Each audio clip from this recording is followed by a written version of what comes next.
The queen beyond time, they say. Curiosity is dangerous. No more one ever mentions what it does to archaeologists who refuse to accept the impossible. Why are away excavating beneath a noodle shop? Because the ground scan lit up like a secret it couldn't keep, Andy. The rent was cheap. Anomalies are the heartbeat of archaeology, sighed Dr. Yas Queen. Either this discovery makes US legends, or ends our careers in spectacular fashion. Yas had spent 16 years studying civilizations that no more longer breed. Today, one was about to breed. But what in the name of this can't exist, whispered Rafi, staring at the glass-like structure beneath the soil. This technique wasn't invented until never. Impossible, Yas smiled. Which makes it irresistible. If she had remembered every warning ever whispered by horror films, she might have stepped back. Instead, she reached forward. Dr. Quinn, don't. If you don't return, she sighed calmly, publish everything. Andy, feed my turtle. Andy. Then she was gone. Yas awoke beneath towering columns, sunlight pouring across marble floors. This is either the most expensive historical reenactment in existence, she muttered,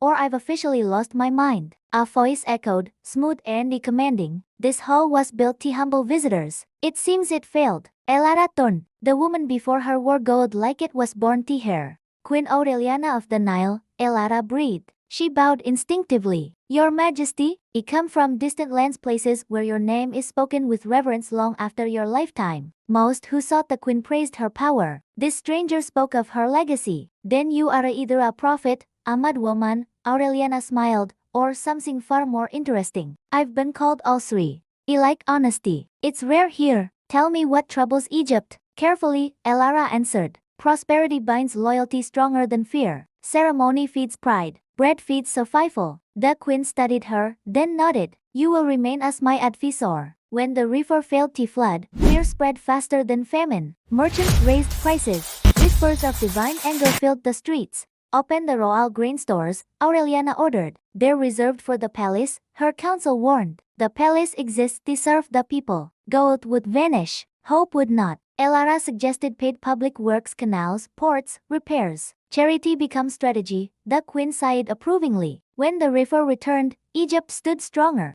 Aureliana expanded the great archive, collecting scholars instead of statues. Armies defend empires, one general argued. Knowledge builds them, the queen replied. Yas realized she was watching a ruler centuries ahead of her time. When foreign warships arrived, Aureliana's younger brother seized the harbor, hoping to block alliances. The queen smiled. Legends, she sighed, are simply risks that succeed. Hidden in ceremonial cloth, she entered the city and met Commander Cassian of Rome face to face. Egypt offered grain and a position. In return, she demanded partnership, not chains. Cassian agreed. History held its breath. Yas uncovered the plot that night.